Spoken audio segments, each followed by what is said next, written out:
here with Falcons legend John Abraham, who's also going to be contributing a lot with us this Falcons season. And Abe, you watched the entire game with me. The biggest thing for the Falcons, the biggest issue was those turnovers. 3 of them, could have been more. How can they clean that up heading into Monday Night Football?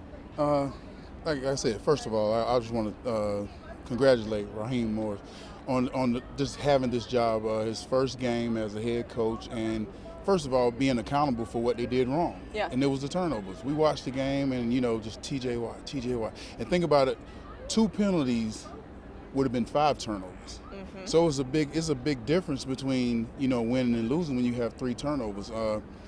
Was it a good game? It definitely was an Arthur Smith game. It was like he came back and resurrected on both sides of the ball. I mean, it was actually fun to watch for me because I'm a defensive player, but if you're an offensive guy, you probably was bored as I don't know what watching this game. But the game was definitely pinpointed on turnovers for our side.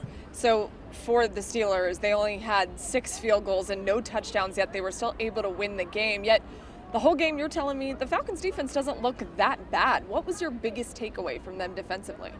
Defensively, for me personally, when Grady Jarrett came out of the game, I saw a big difference in the running game. They were able to run the ball down our throat. And also, the aggression wasn't there like I thought it was going to be. And like I said, we just got Matt Judon, and we had him dropping in coverage. I don't think that's the best thing for a guy with 66.5 sacks. When it's 3rd and long, you want to have that guy in the backfield more and not backing up. And I think that he in the locker room, too, said that there are good things that they did that they can build upon, but obviously no one happy for what happened here on Sunday. You want the Falcons offense to be a lot more explosive. We saw glimpses of that, the 2-minute offense before halftime. They put together some nice drives. What do you think they can do differently Monday Night Football to be successful offensively? Basically, I think they should just break down that 2-minute and see if we can implement that into the scheme. Yeah. Like if I was Raheem out, the first thing I say, we need to do this. Did you see how well we moved the ball at the beginning of the game? You see how well we moved the ball like at the end of the half. This is what our team has to be. Like this is us. This is our characteristics. This is what people are going to see from us on every play, every game, during the whole season. So you have to get that criteria by basically just breaking down that part. Just throw away all the bad stuff. Like, honestly, I wouldn't even watch this film. It was my first game. It is what it is. Like, players, we're not going to watch this. We got Philly coming up. We're going to see what we can do against these guys. We're going to lead this one along. What makes TJ Watt so good? Being TJ Watt.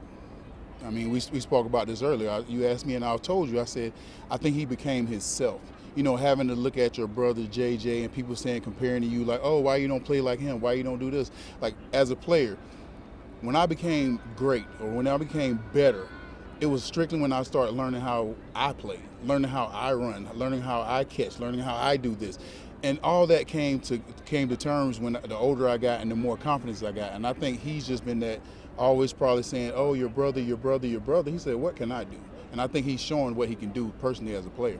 Grady Jarrett now has the most QB hits in the history of the Falcons franchise, passing this guy, John Abraham. How happy are you for Grady? Man, I think we both were superly excited to see Grady back out there. Yeah. Getting the sack, then getting another sack and a half sack. But you missed the first sack, but I really schooled you in on that one. But honestly, it's just good to see him back. Being a guy who has went through injuries, I know how important it is mentally to play the game. The physical part will come, but mentally being able to say that, okay, this is over with, I'm healthy, I can do what I want to do, I can play. And I think the first sack and then the other sack and a half, and just talking to him in the locker room, he seems so confident. Like, just speaking to him, and I guarantee you next week he might not have the brace on. I'm just saying, I know the brace is cool, but just that confidence start going like that, the brace might not even be on. And the Falcons need a lot more confidence heading into Monday Night Football in Philly at the Link. It's going to be an amazing atmosphere, but they do have a lot to correct heading into that game. For John Abraham, I'm Maria Martin.